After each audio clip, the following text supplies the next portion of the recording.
Welcome everyone to the fourth episode of the GetCast podcast with myself, Julianne Restall, owner of Ceci Shoots, but also, and more importantly, I'm a performer and actor just like you who wants the 411 of the casting and performance industry in general. And today I have a very special guest with me who actually gave me my first job out of university, believe it or not. Her name is Brenda Camilleri, and she is a casting director based in Malta, but more importantly has cast multiple really huge epic and also smaller indie films that have been shooting in Malta, namely Gladiator II, Roadhouse II, Jurassic World Dominion, 1923, the list goes on and on. But please welcome Brenda Camilleri on this episode of the GetCast podcast.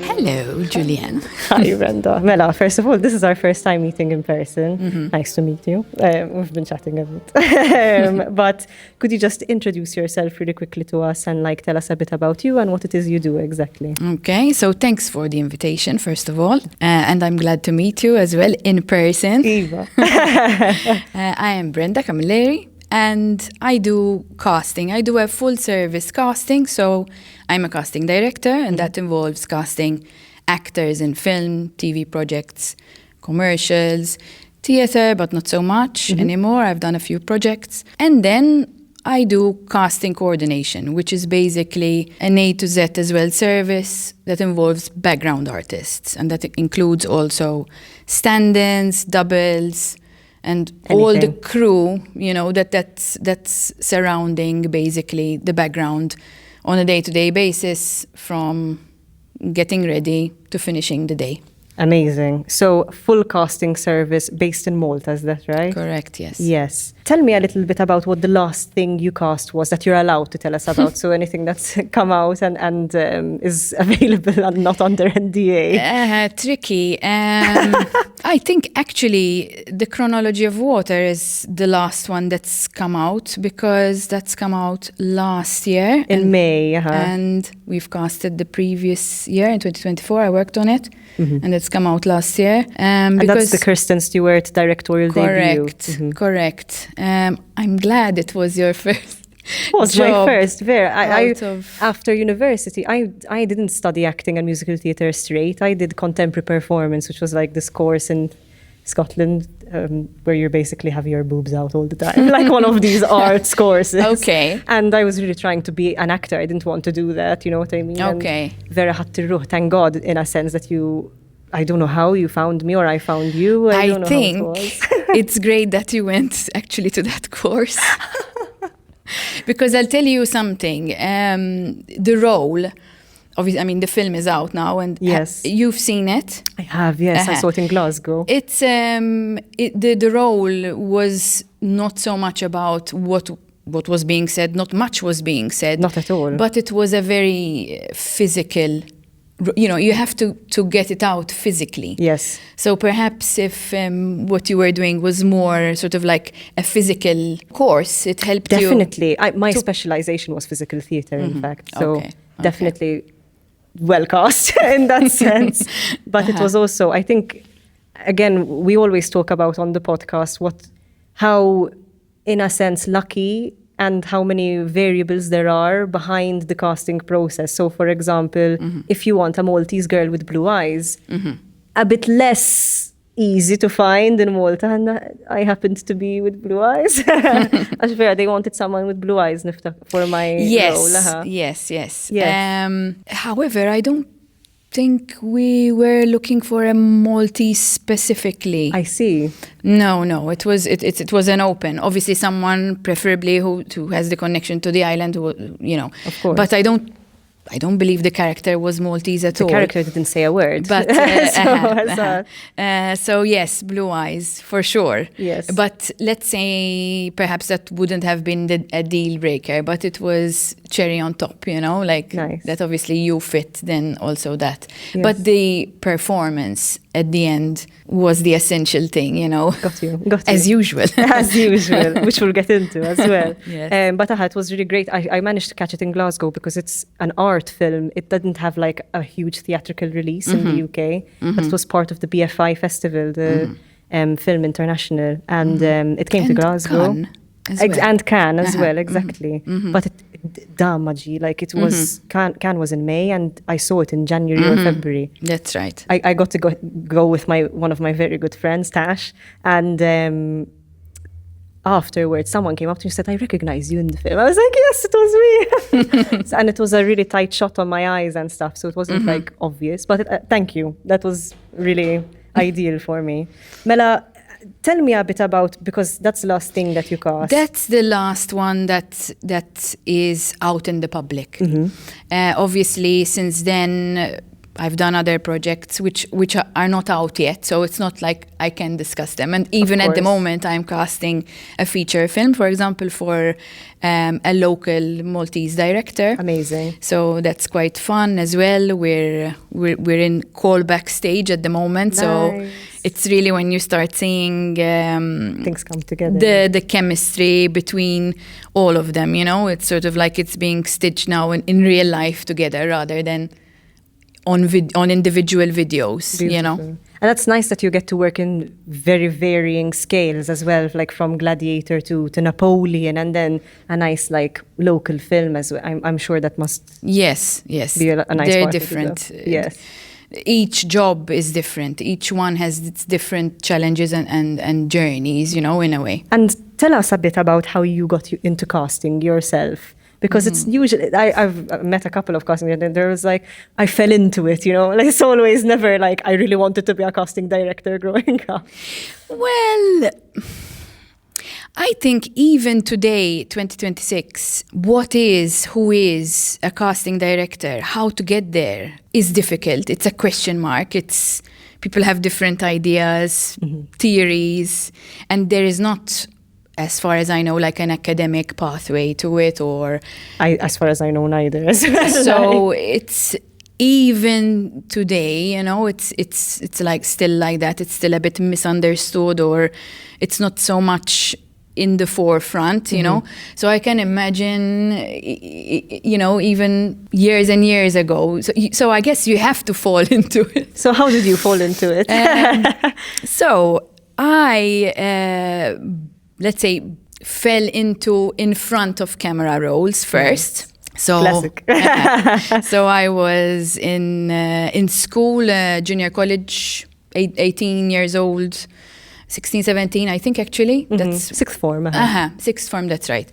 And everyone I knew was signing up to work on Gladiator. Okay, so this is... Wow. A long time ago, 1999. All my friends were like, oh, we went to sign up. We were in this queue for hours to work on this film. And I had no idea what they're talking about. Okay? Even though, I'm... Now you know. But for some reason, it didn't pass my radar, what was happening. Although I was very much into music and art always, that was like, and I thought, well, you're gonna have to miss school girls to do this, like you can't.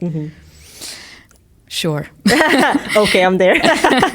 And they're like, yeah, no, we'll see, we'll go, it will be fun, it will be great. And they went.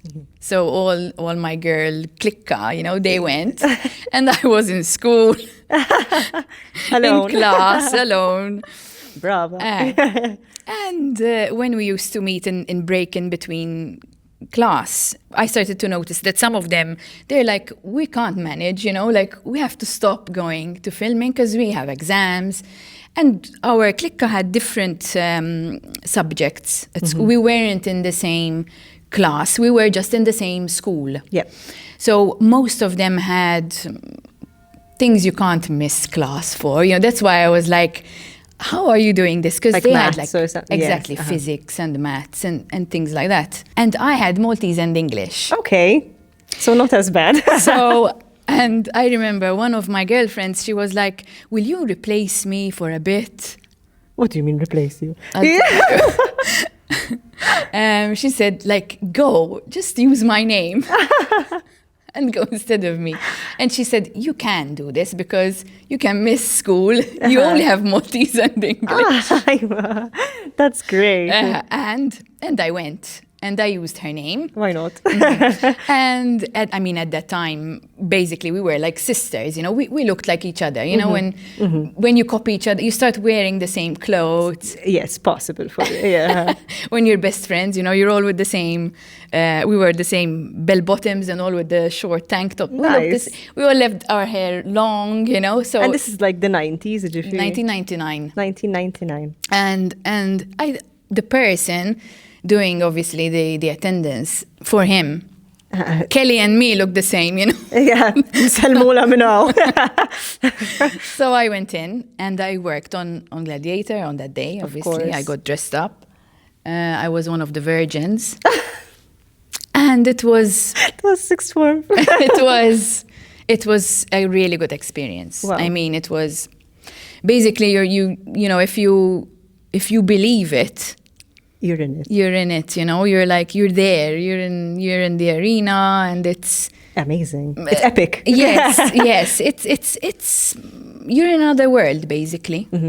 So I'm afraid Kelly never got her spot back because I stayed. I stayed. Wow. And I did the whole work. It was the rest of the show. So amazing. That was the hook, I think, for me, because I'm not going to say at that point in time, I said I want to do casting, But obviously, for me, it felt like home.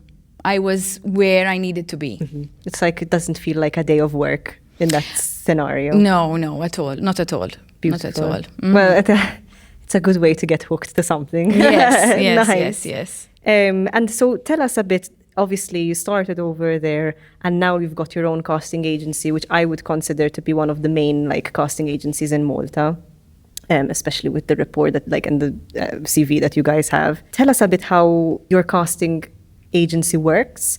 If there's a chain of command, or if it's just yourself, and then you hire people on a case-to-case basis or a project-to-project basis, and if there's a specific mission for your casting house. So we always want at least one Maltese person or something like that on the film or anything like that. Okay. Well, it is myself, but it's impossible to do all the work by myself. So I always have a team with me that helps me.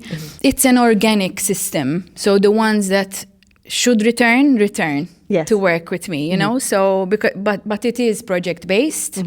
Sometimes the projects are far apart, sometimes they're sort of from one project to another, so it's quite different year to year. We work as a team. It's not like you are the head and then everyone else. I am essentially the HOD of the department, and what I do is different than what the other team members do. We all sort of have our tasks, are part of the work, and together, obviously we deliver what's needed. And without one, there wouldn't be... Basically, yes. The team. Got you. I do champion people who make an effort. Nice. Who show up, who try. Now, if they're going to fit or not, that's a different, story. We hire, and I hire Maltese people, foreign people. Anyone who fits the bill. Anyone who fits the bill, yes, in terms of skill. So I'm talking about my team now, skill set at the office, or skill set because I have staff working on site as well.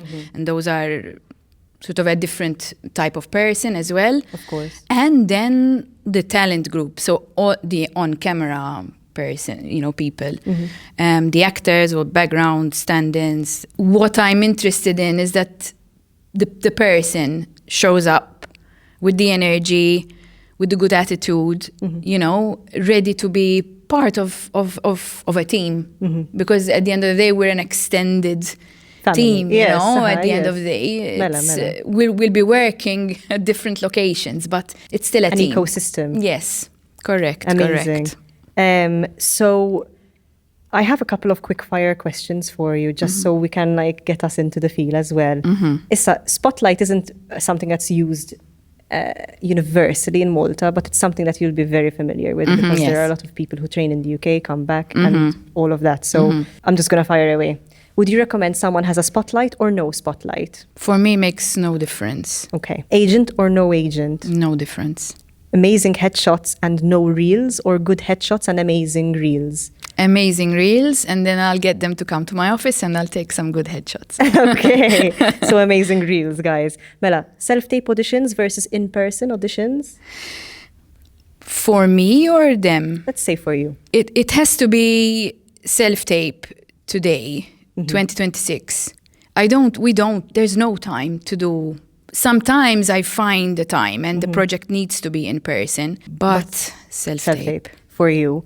For the actor? A lot of people prefer in person. For sure. Would you prefer to live in the city centre and not have to travel for work, or you live outside and have to travel in? So would you prefer to live by the countryside and then you have to travel wherever you No, need? I'm a city girl. You're a city girl. Would you prefer screen or theatre to watch in your own time? Both, but lately screen. And screen or theatre to cast? Screen. Would you recommend an actor to work in Malta or in the UK? Why not do both? I mean, it's a small world. Yeah. If you can. Yes. Best versus worst part of your job?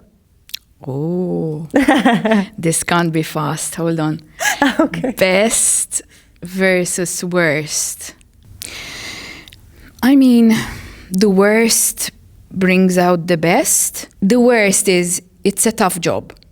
Much tougher than anyone can imagine. I can assure you. And I always walk in a black box. Okay. I never know what's coming. Clean slate, eżatt.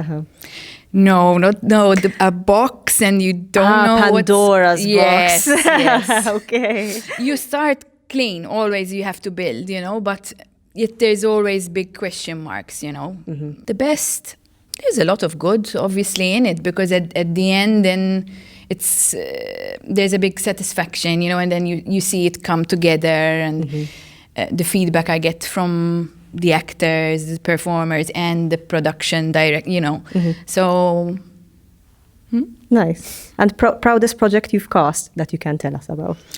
That's hard as well, because every project has its challenges, and then you become proud of what you've achieved for that project. Of course. So it's difficult but I have to say Gladiator II, because for me it's a full circle as well, that I've worked on Gladiator II. And was in Gladiator 20 years after I did the first one. Amazing. So yes, that's definitely a full circle project. More of a personal.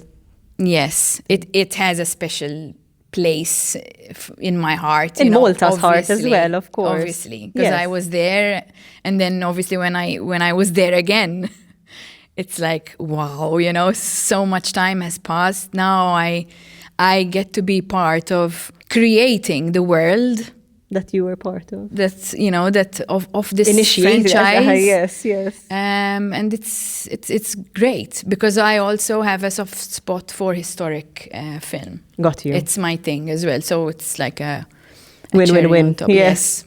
Beautiful. So you told me on Spotlight or no Spotlight, it doesn't make a difference to you. Can you explain that for people who are watching in the UK? Why in Malta that's not so necessary? For me, it's not going to make a difference, because the way we operate here, we're such a small ecosystem of the industry, how it works. I don't need Spotlight to find all the performers in one space. I have my own systems where I have all the performers of the island in one spot. So you have your a data sheet, or is it your Facebook, or what is it? No, it's not Facebook. Okay. Obviously, I've been in the industry for 20 years. I've created my own spotlight in a way, very simple. But if you are in the UK, I understand that it's going to be very useful for agents, casting director, because obviously they are going to find everything or a lot in one spot. Yeah. But for me personally, I mean, I have used Spotlight to search outside our shores. But for me here, to cast people on the island, it is not an essential thing to have. Got you. And you said it doesn't matter for agent or no agent as well in Malta. Yes. Can we explain a bit why? Because again, Yes, again, what are agents for? Agents are there so that they will make their roster of actors known to casting directors, producers, people. theatre buildings, anything, yeah. But here, again, it's small. So I guess there is not a need as such of that stepping stone or middle person or because it is a small community in a way, or small enough that people would reach out to me, submit themselves to me directly, and therefore it's not going to make a difference. However, if an agent does get in touch with me about the actors on their roster, that's fine too, so that's from my end, both will work. Yes. Amazing. My next question is a cheeky one that I ask everyone who comes on the podcast, but based purely on a first impression of me, because this is the first time we're meeting in person. What casting bracket would you place me in? Casting bracket. So age, or like maybe like I had Sam told me you're like Joe from Little Women. I was like, or something like that, essentially. You should definitely work you're young. Yes. But I have a feeling you're a type of person who will look young for quite a while. Yes. And it's a good thing to have, to acknowledge as well, to know about and to milk it, So don't jump to the old bracket characters yet, because you'll have more time than a normal person, I think. Because I'm petite as well. So, I mean, that's quite a good thing to have. Your look is interesting. I'll tell you why. Because you're quite you're not tanned, you're quite pale. Yes. And you do have a classical face, so you would fit in the classics, bracket. I do see that, but I would also cast you in something from a fantasy world. Okay. Because I know, because I've seen that you're good with your physicality. Thank you. So I would definitely see you playing some sort of creature. That's a really big compliment to me. Yes. Thank you. You're welcome. But I was also telling Sam this, but I in the UK you can hire these coaches to come and tell you like what your casting is and discuss it with you for your profile. Okay. So like if I'm getting my reels and headshots updated, which I am, I would go to him and he would be like, okay, you would play a nurse rather than a paramedic, for example, because you're like intellectual or whatever. Or whatever. Your type, they would help you establish your type. Exactly. And that's a service that's provided by many people in the UK, but they're like random people. He said, for a period drama, would you cast yourself upstairs or downstairs? Ijifiri, you would be one of the princesses and up there like Bridgerton vibes, or would you be like a maid? And I was like, I don't know, because of the blue eyes and the dark hair and the features and the pale, I was like, I think I would be like upstairs, like Penelope or one of those, or Eloise. He was like, no. So it's nice to hear the other way around. Anyways, basically, Malta's a small ecosystem. And how does it work when people, for example, want to get your attention or get to say, hi, I'm new to the island, or maybe I'm from the UK, but I'm really keen to work in Malta because I have connections or whatever. Do you often get emails like inviting you to performances, to see people in action, or like I'm in this film, anything like that? I get emails daily from people introducing themselves. Not so much to invite me to their performances, unfortunately, but I know it's difficult here to have comps and stuff like this.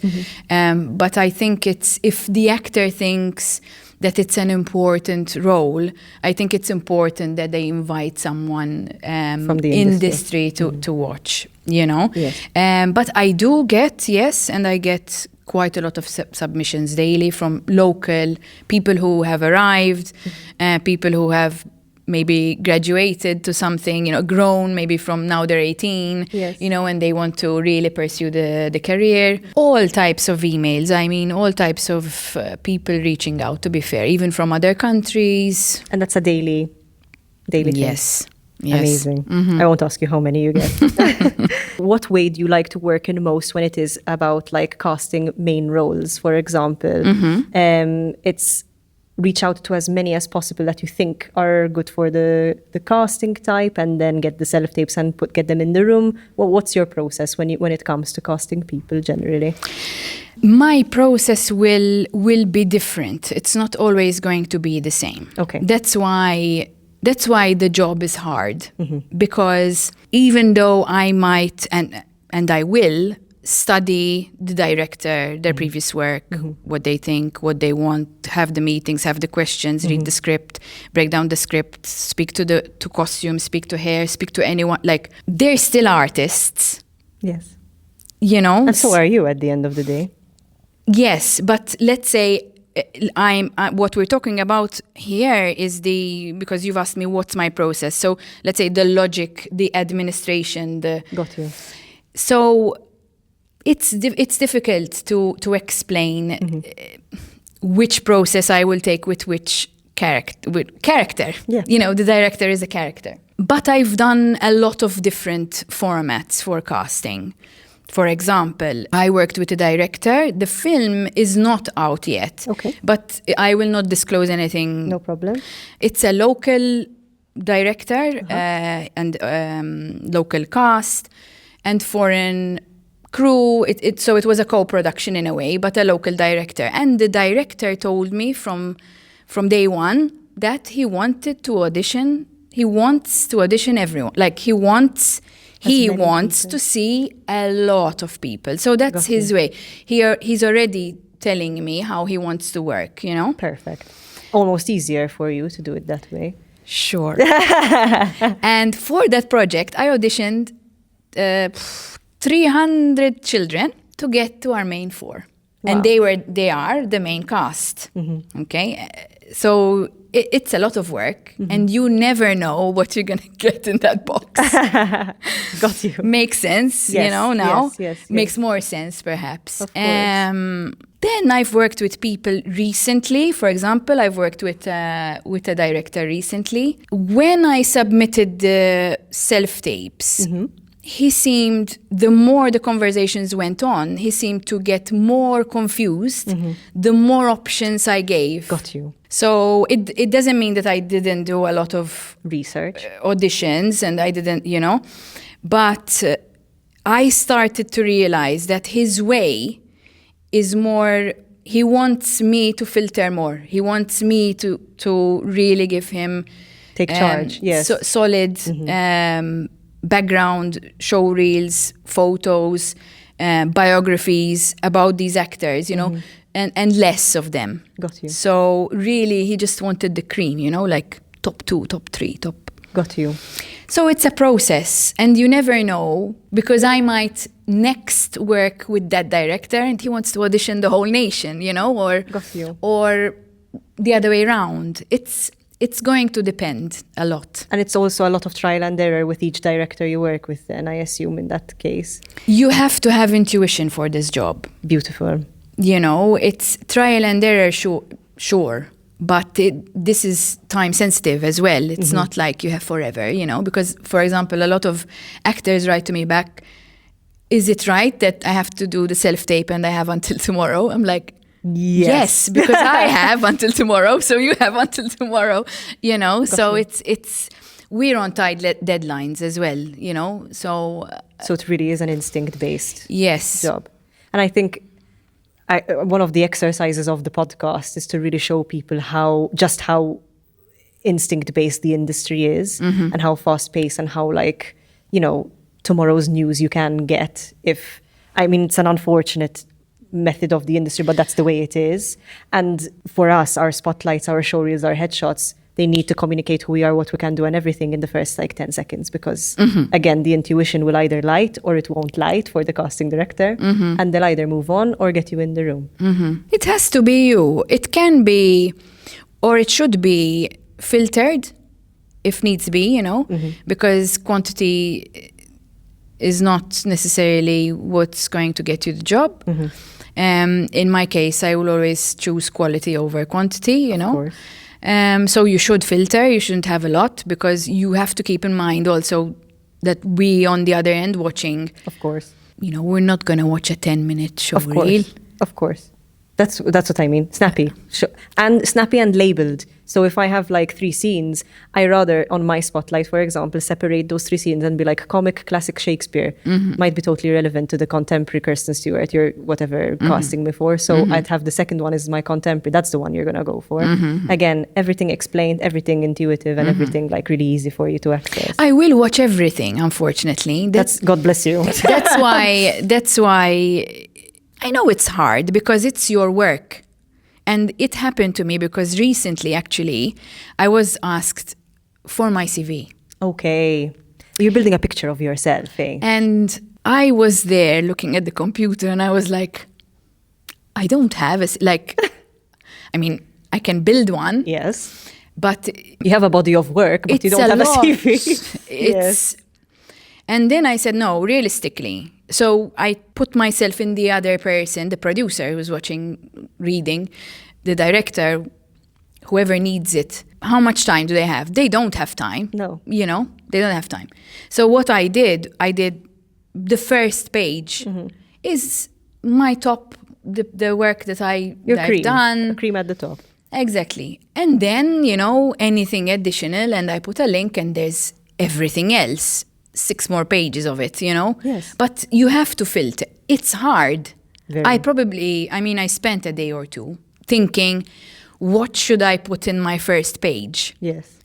Because it's, and also the work I have is it's quite varied and wide, So do I show that, like you start, so I know it's hard, but you should definitely, as the artist, try and think on the receiving, on the other person who's receiving it, who's gonna, and say, okay, maybe I can let this one voiceover go, or this, you know what I mean? Absolutely. And just make it a bit more compact and sharp.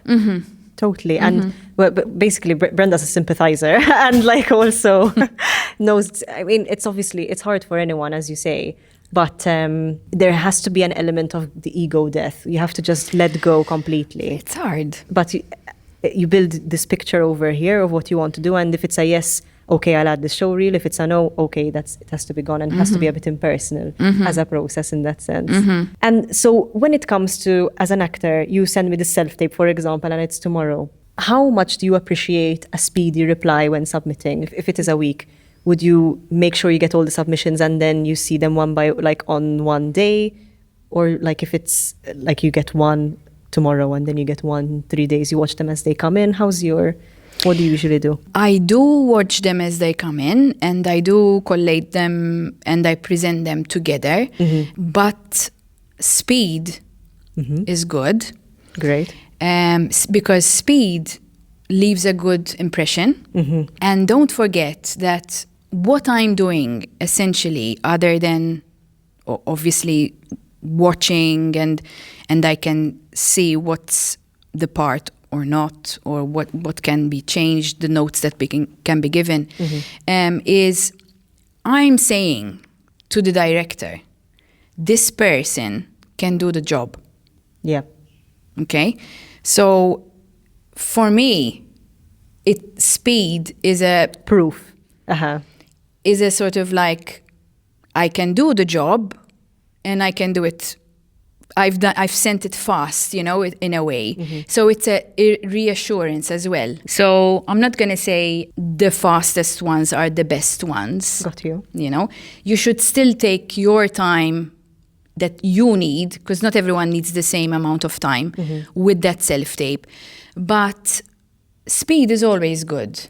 Okay. In general, in life, the fastest person usually gets more, yes. seen more, does more, speaks to more people. So, if you can, don't leave it always to the last minute. Yes. That's not, and even if it's past the deadline, that's even worse. Yes. Worse, you know? Yes. Because it's not it's not encouraging that person No. to say, I will start then, will this person even show up? Got you.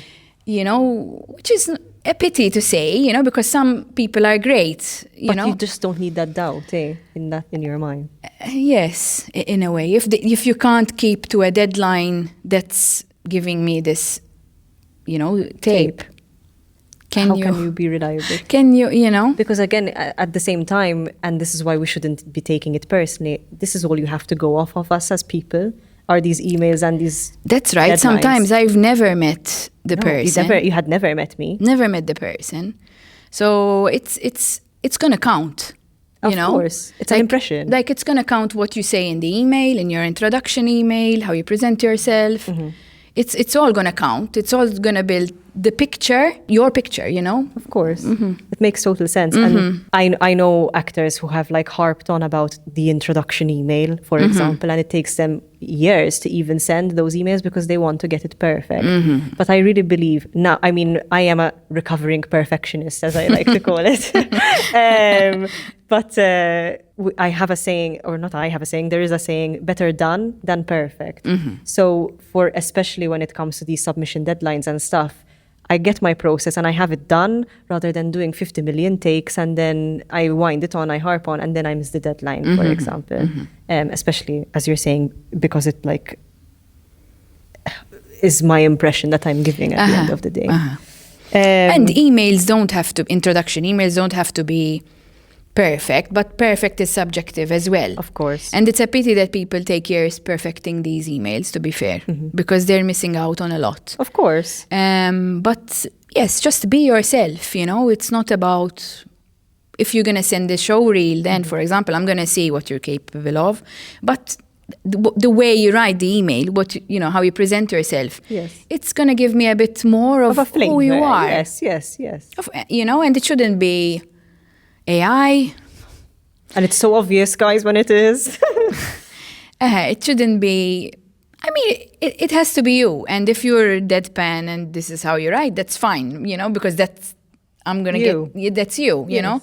Or if you're, I don't know, super emoji user, I don't know how to interpret that now, for example. But, you know, just be you. Perfect doesn't exist. Yes. You know, for an email. Though. Yes. You know, it's... Yes. Dipping back into your process and how you work. Obviously, again, we've established it's a very case-to-case basis and how much control the director wants and if he wants to see or she wants to see everything or like wants to see that filter, as you said. Usually, at what points do you actually pass the tapes that you receive or have requested on to the director? Is it most often all the tapes requested are watched by the director themselves, or is there quite a lot of filtering in your experience? Basically, what I'm doing is I'm working on creating a believable, a real, honest world in this film with these characters. Got you. So first, it has to be believable, honest, and real to me. You know, so that's what I'm going to be working on that package to present to the director. They watch everything I send. Got you.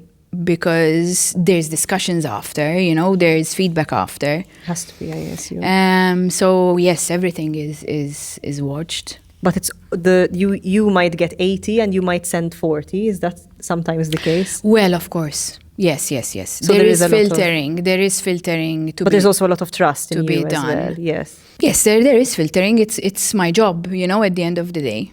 So, and also sometimes because we can play a bit with, I like to do a little bit of, let's call it wild card. Okay. Nice. If the character calls for a Caucasian male, you know, I will send for some POC, you know, person of color. I will myself have fun with it first. Of course. You know, and try to see what's real, what's on it, what feels good. Of course. And what, like the boundaries, how stretchy they are as well. It doesn't have to be rigid. Yes. I mean, and it's usually taken very well on the side of the director, when they see something different. I mean, I'm there to challenge them a bit, as well. Yes. As well. So, because it's a collaboration as well at the end, Of course. But the say is theirs at the end of the day. Mm-hmm. And as a kind of random question, did you ever, having obviously the pool of talent that you have access to, the resources and the crew and the people that you know, have you ever been tempted yourself to make a film, or have you ever done that before? I have done a short film for my master's in film. Nice. How long ago was that? No, that I don't know, 5 years ago. Okay, not very recently, quite recently. Not too long ago, but at the moment I can't at the top of my head. Mm-hmm. But I've done the master's. I was in the second cycle, master's in film at the Malta University. Mm-hmm. There's only one, by the way. Only one, and I got in the second cycle. I mean, now I think it's the 6th, 7th, 8th cycle, perhaps. Very good. And I wrote and I directed the short film. It was called Boy Wonder. And yes, I mean, it was a good learning challenge, but for me, I'm not a technical person. Okay. I understood how you have to rely a lot on the other team members there for lenses and any of this audio stuff, miking, those things.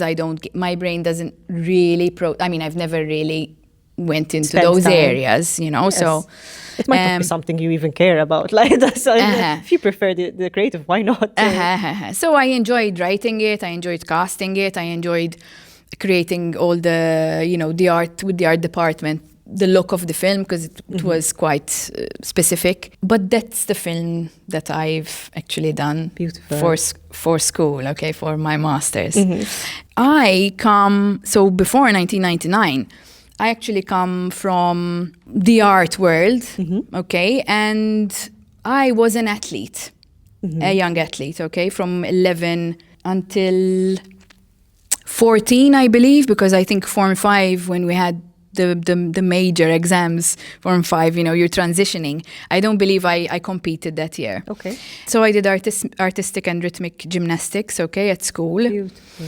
And we were always training, and we were in the national competitions. I was in the team, and that came from my love for music, movement, beauty, color, anything in that realm, and from gymnastics I transitioned into dance.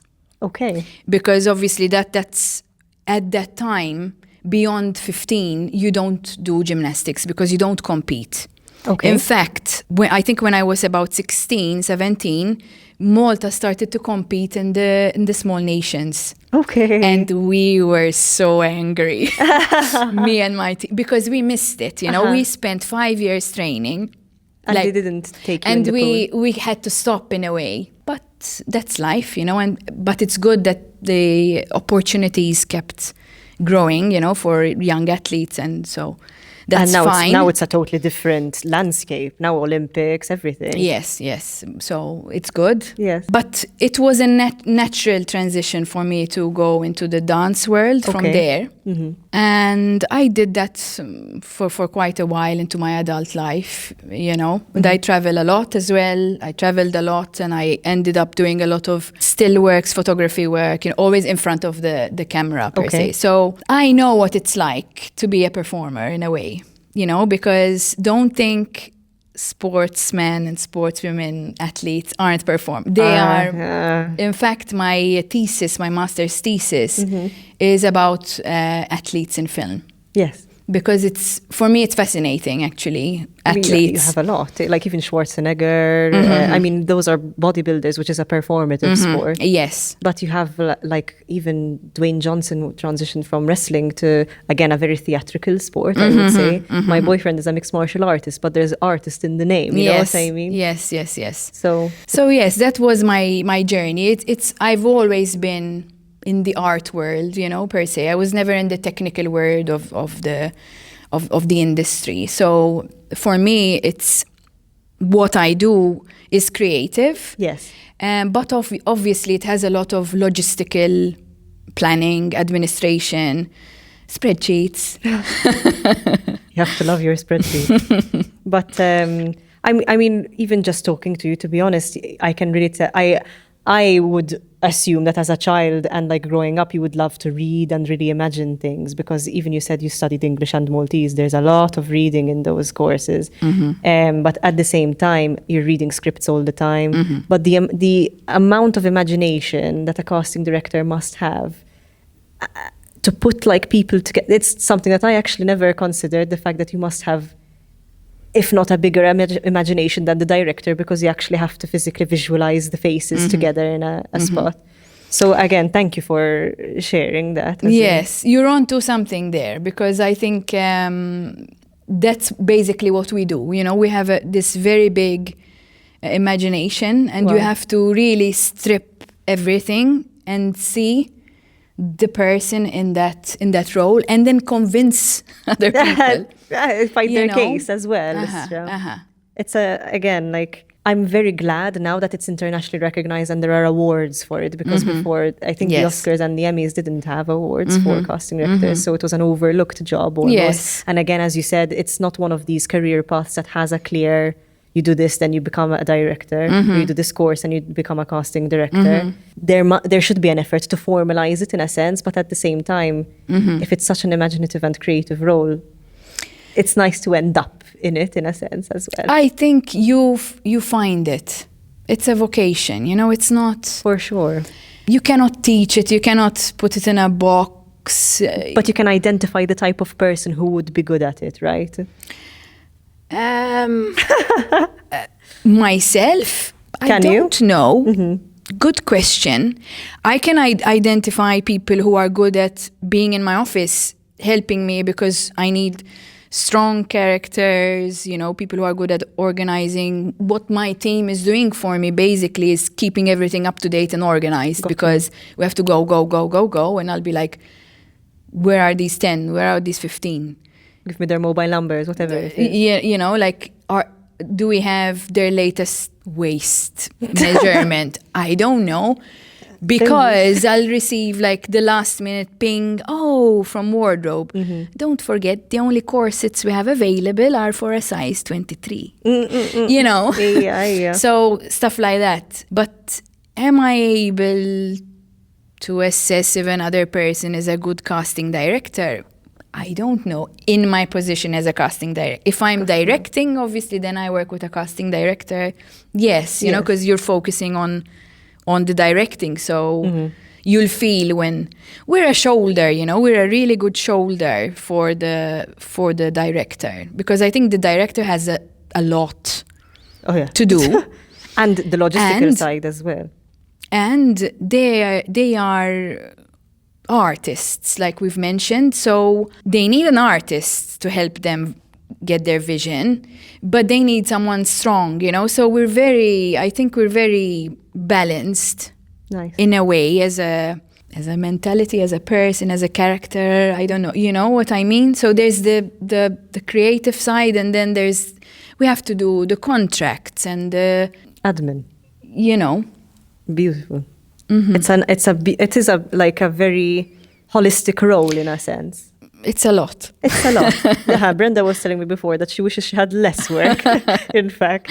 And this is something that I like to ask. So what's coming through for you guys most recently? Is it a lot of television, a lot of stage, or a lot of screen work that's coming in mostly at the moment? At the moment... it's May, by the way, now. So at the moment, I've been casting for the last 6 weeks the cast for a feature film for a Maltese director.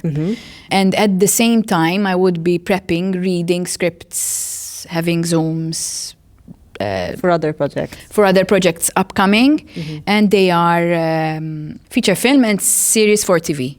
Okay, so we've got a blend of series and screen work. Yes, correct.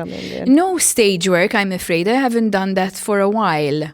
I mean, it's fine. It's a different animal. By the way, I have a bachelor in theatre, so that's what I ended up doing. So after the Maltese and English, which were for law, I did law. Wow. For a year, and then I switched to theatre. It's a blend of things. It's a shame that you don't do more theatre, but as well, because... I think it's casting. We'll go back, I think, to the beginning a bit. That it's not so much understood what the work is, what a casting director brings to the table. Got you. People might think it's not what we need. We can do it ourselves.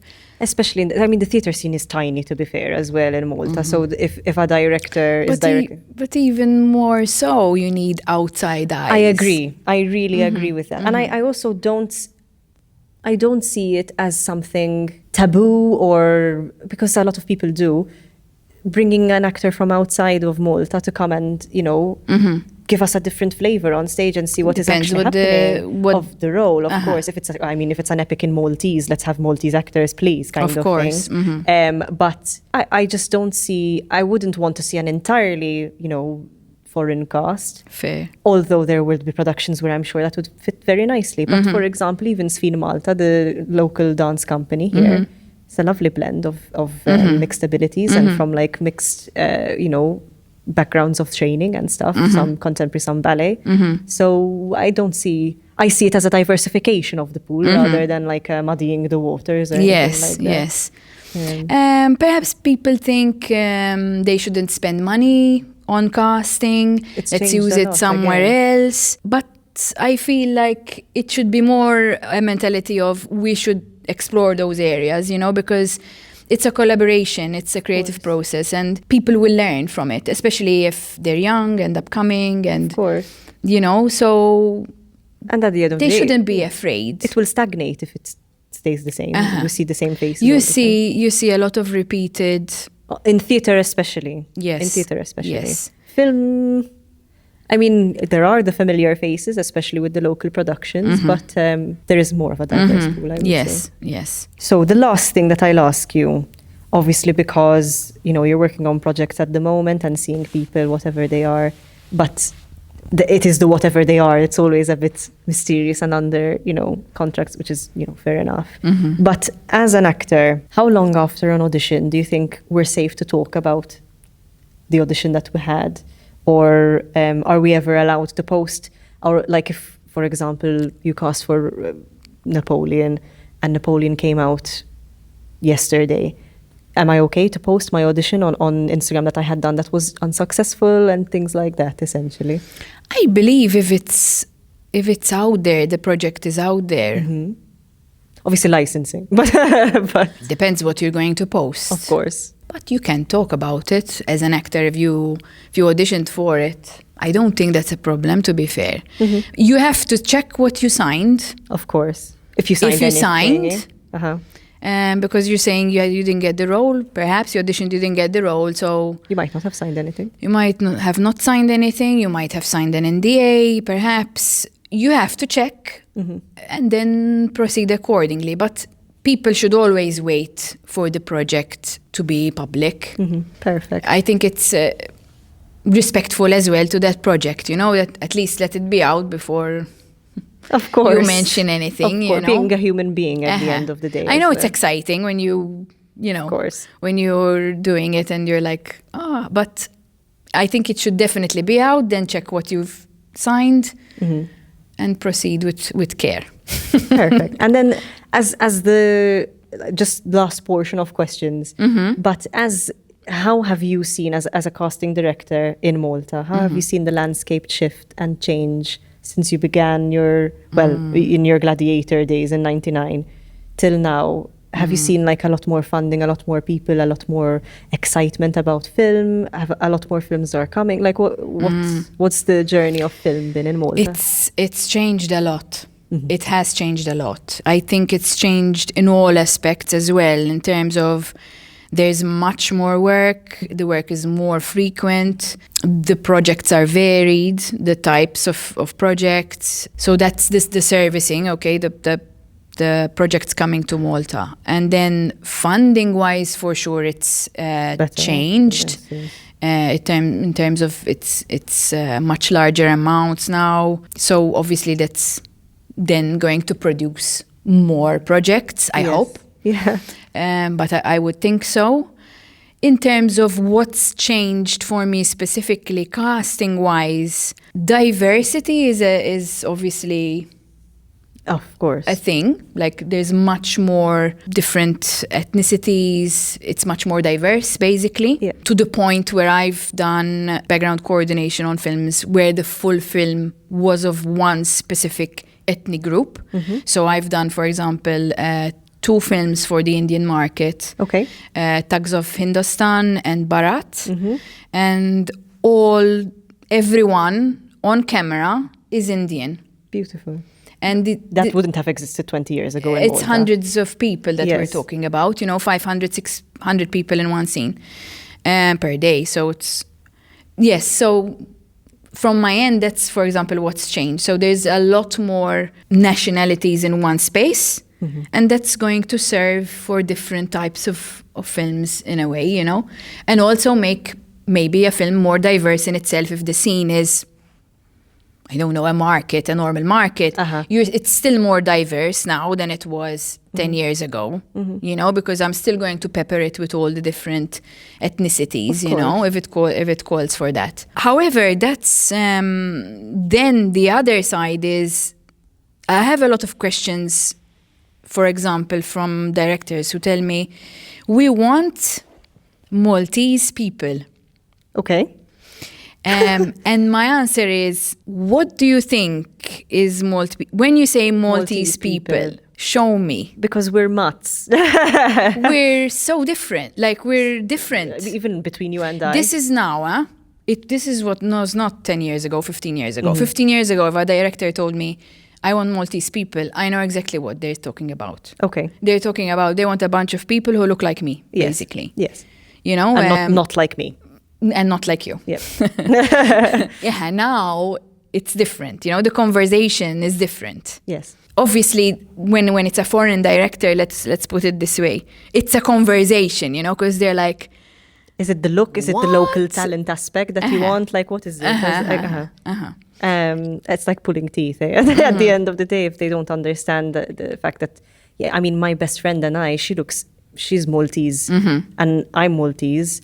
I speak way better Maltese than she does, but she looks way more Maltese than I do. Like, she has the tan, the dark black hair with brown eyes. Okay. She's a taller girl, and I'm just like, not like that. So there's a big difference. In terms of the acting pool, the local talent in Malta who are Maltese, who are born here, do you find that training abroad is very beneficial when it comes to casting people with speaking roles here? I think before 10, 15 years ago, it was a yes, definitely, go for it. I think now, also it ties in with what we've just talked about, there's more funding, there's more opportunity here.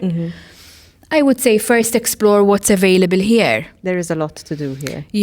But it's going to depend on the person as well, because when you're going somewhere to train, you are going to also meet other people, network, grow your horizon anyway. So if you can do it anyway, do it. It's a good personal exercise, yes. It's going to help you if you can do it. But maybe if you can't, because a lot of people usually ask because maybe they can't do it financially and they feel like they have something less or, So then try here, look well here, because here there are now more opportunities. A lot more. And don't feel like, you absolutely have to go or you're not going to make it if you don't go or you don't have that school on your CV, It's not like that. Not anymore. It's not like that. But if you can, why not? Why not? Why not? And it is possible now. As that is also a possibility now, again, with the help of like the Malta Arts Scholarship and stuff like this. The more you can get out of, the things that you find that are going to help you. Why not? Go for it. For sure. And then when it comes to local crew, do you find it easier to work with local crew? And do they kind of like par up to the ones that come from abroad? Do you think our crew, like has the landscape of crew and like what we can do on the ground here available to films and filming productions, has that changed as well? Yes, it's grown. People have learned from their experiences, their work. They kept building, and maybe progressing up the ladder. So we have very good crews here. Stargate Studios is one of in the world, you know what I mean? And I think they just won something for a Black Mirror episode that they produced, something like that. Yes, but also in the creative, like hair and makeup, of course, wardrobe, even the technical camera side grips. We have very good crews. It shows.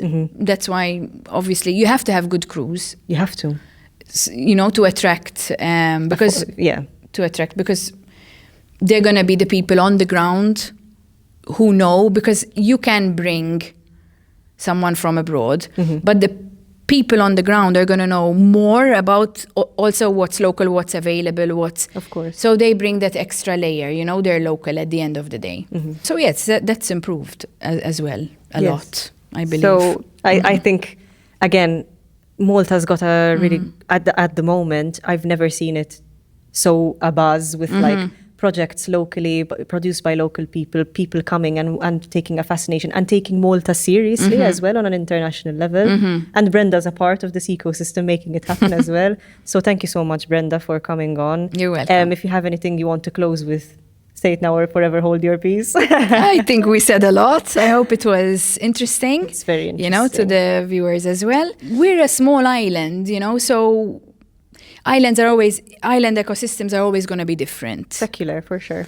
Whatever industry it is, in a way, I think we're going to have our thing going on, that we're a bit. Yes. But for actors, it's going to be universal, the things that we look for as a casting director in an actor is going to be universal, wherever you are, wherever I am, and wherever the actor is. And basically, it's work at the craft, always see, what you can bring. Of course. You as you. You as you. What you can see and imitate, learn, build on from other people. That's quite interesting as well as an exercise. Schooling courses, languages, be polite, be nice, be on time, because people have to work with people and they're going to choose to work with nice people, where they can. For sure. No one wants a bastard. No one wants to work with someone who's, a headache. But anyway, and do your best and enjoy it, because it shows as well. When you're enjoying it, it shows, So that's it from my end. Thank you so much, Brenda. And You're thank welcome. you everyone for listening as well. Hope everyone is well.